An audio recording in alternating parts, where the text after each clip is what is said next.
We now learn how to find values of cosine and sine when the angle x leads us to being in the fourth quadrant. So that would correspond to any point along the unit circle that I'm currently highlighting now.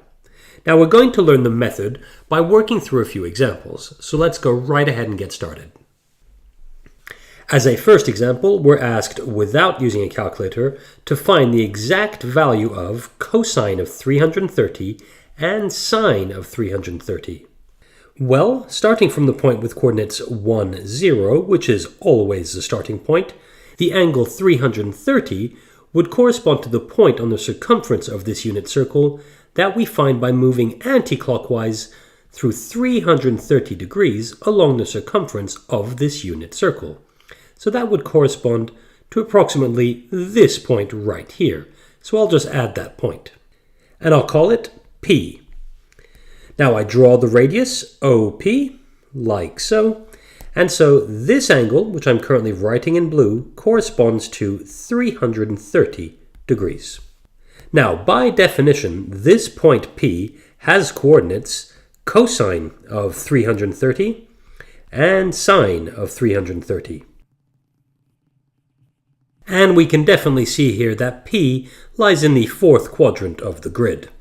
Now, when working in the fourth quadrant, we should always make a note of the angle that separates P from the angle 360. So that would be this angle that I'm currently highlighting now.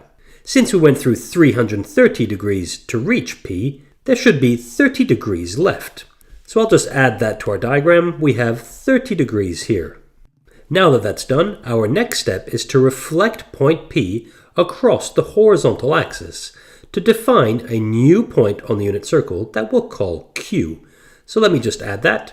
Reflecting this point across the horizontal axis, like so, we define this new point, which we'll call Q. And we can draw the radius OQ, like so.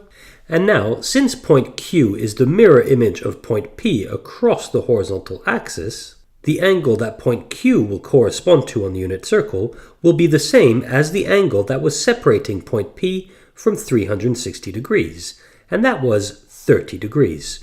So I can add that to the diagram right now, and I can write 30 degrees. And I'll also add that in blue here, that's 30 degrees. Consequently, by definition, Q has coordinates cosine of 30 and sine of 30.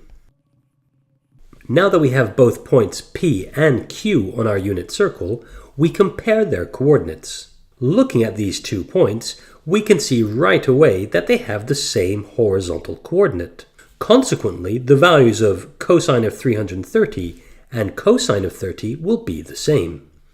We also see that since Q is the mirror image of P across the horizontal axis, its vertical coordinate is the opposite of the vertical coordinate of P. Consequently, sine of 30 will have the opposite value as sine of 330. In writing, both of those observations allow us to state the following. Cosine of 330 equals to cosine of 30, and sine of 330 equals to negative sine of 30. But both cosine of 30 and sine of 30 have well-known values. Indeed, cosine of 30 is equal to the square root of 3 over 2. And sine of 30 is equal to 1 over 2. So negative sine of 30 will equal to negative 1 over 2. And we're done. We've just found the values of both cosine of 330 and sine of 330. Now, when working in the fourth quadrant of the unit circle, the method we've just used will always work. And to highlight that fact, let's go ahead and work through a couple more examples. As a second example, we're asked, without a calculator, to find the exact value of cosine of negative 45 and sine of negative 45. Now, starting from the point with coordinates 1, 0, the angle negative 45 degrees corresponds to the point that is found by moving clockwise around the unit circle to an angle of 45 degrees. So that would be this point here. So I'll just add that right here, and I'll call that point P. I'll also add the radius OP, like so. And so this angle is negative 45 degrees.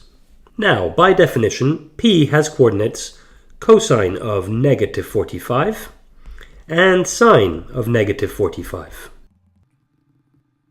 Now that point P is on our unit circle, we make a note of the angle separating point P from 360 degrees. Well, since we went through an angle of negative 45 degrees to get to P, we can see right away that this angle equals to 45 degrees. So I make a note of that on the diagram, like so. That's 45 degrees.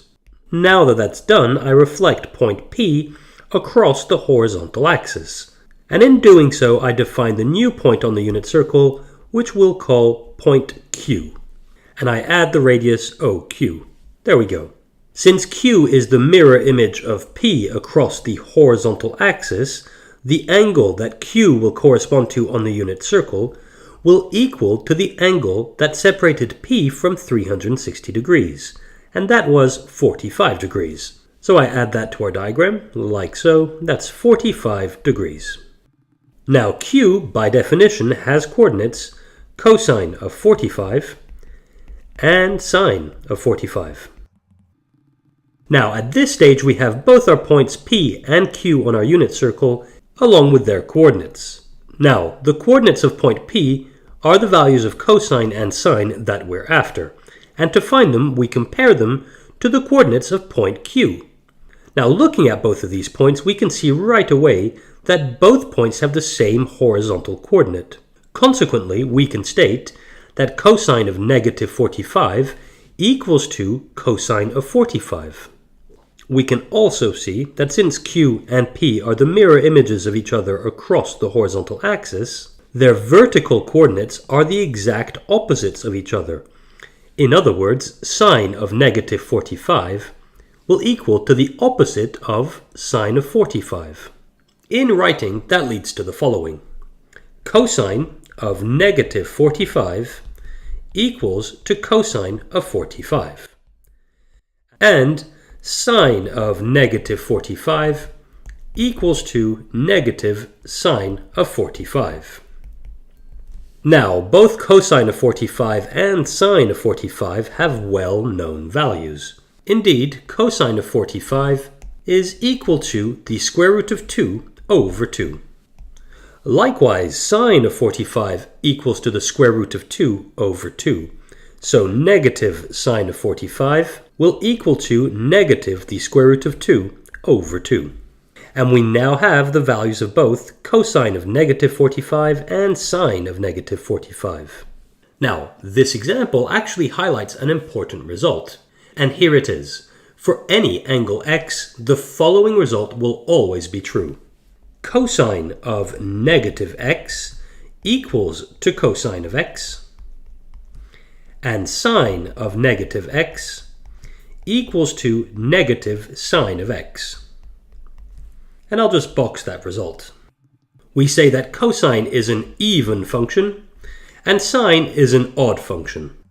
It's worth making a note of that result, as it could come in handy. Now, back to the examples, let's look at one last example.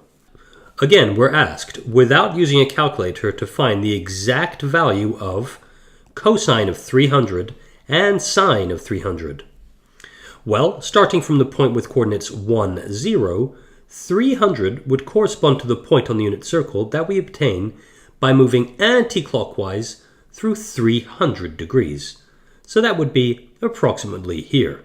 So I'll just add that point right here, and I'll call that point P. As always, I add the radius OP, like so, and so this angle corresponds to 300 degrees. Now, point P, by definition, has coordinates cosine of 300 and sine of 300. Now that point P is on the unit circle, we make a note of the angle separating point P from 360 degrees. Well, since we went through 300 degrees to reach P, there should be 60 degrees left. And we can add that to our diagram, like so. That angle is 60 degrees. We now reflect point P across the horizontal axis to define a new point on the unit circle, which we'll call Q. And we add the radius OQ, like so. And now, since Q is the mirror image of P across the horizontal axis, the angle that Q will correspond to will equal to the angle separating P from 360 degrees. So that was 60. So I add that here to the diagram. This angle is 60 degrees. And I'll add that in blue as well, 60. Now, by definition, Q has coordinates cosine of 60 and sine of 60. Now that we have both points Q and P on our unit circle, we seek to find the coordinates of point P, whose values are the values of cosine and sine that we're after. Comparing the coordinates of point P to point Q, we can see right away that they have the same horizontal coordinate. Consequently, cosine of 300 equals to cosine of 60. On the other hand, since Q and P are the mirror images of each other across the horizontal axis, their vertical coordinates will be the exact opposites of each other, allowing us to state that sine of 300 will equal to negative sine of 60. In writing, that leads to the following. Cosine of 300 equals to cosine of 60. And sine of 300 equals to negative sine of 60. Now, both cosine of 60 and sine of 60 have well-known values. Indeed, cosine of 60 is equal to 1/2. And sine of 60 is equal to the square root of 3 over 2. So negative sine of 60 equals to negative the square root of 3 over 2. And we're done. We now have the values of both cosine of 300 and sine of 300. And so that's how we can find values of both cosine and sine for angles that correspond to the fourth quadrant of the unit circle. And that's it for this tutorial. There we go, everyone. I really hope that helped. And if it did, please hit like on this video and even subscribe to our channel, because that really does help us. I'll see you soon.